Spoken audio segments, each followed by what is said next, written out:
We grow up learning everything maths, science, history, but we never taught ourselves. We know how to Google the answers, but not how to ask the right questions. We chase marks, career, approval, but we forgot to ask, who am I really?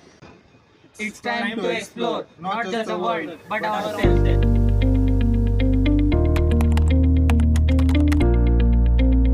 Self-exploration, it is not a subject in our syllabus. It is the process of asking, why do you think this way?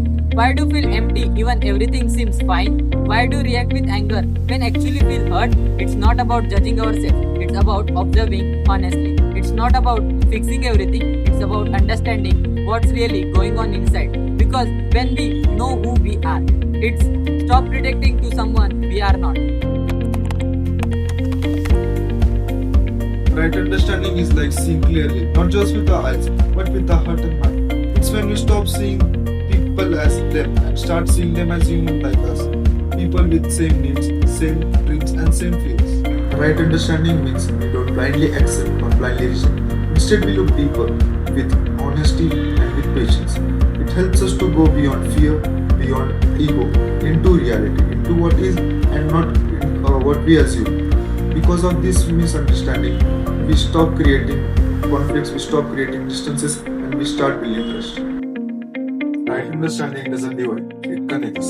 It doesn't assume, it listens.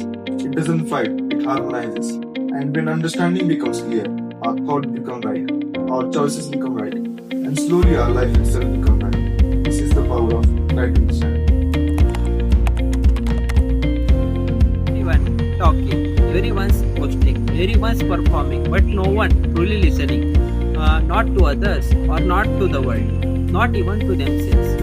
In the mindset of this chaos, every self-exploration offers us stillness, a rare sacred silence, a space where we can finally hear our own heartbeat. Right understanding gives us direction, not just a path forward, but a reason to walk it. Together, they lead us to something fair, something too often missing in today's world. Clarity. Clarity in how we live. To move with intention, not just momentum. To respect, respond, not react.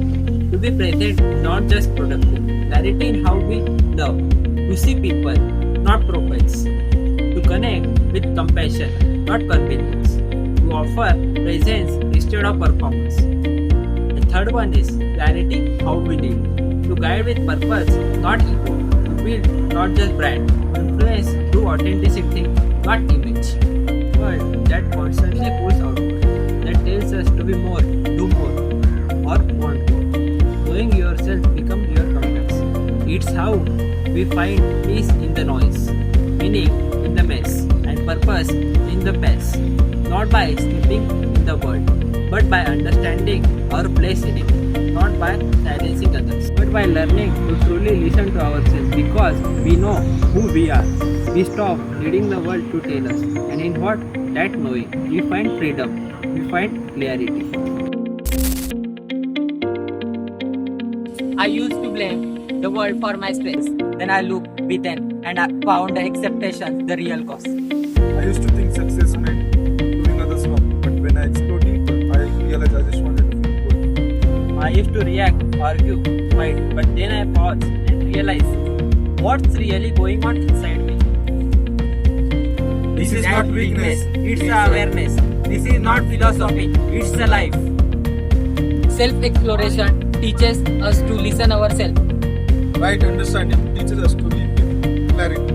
Both are related to peace, not just within, but around us.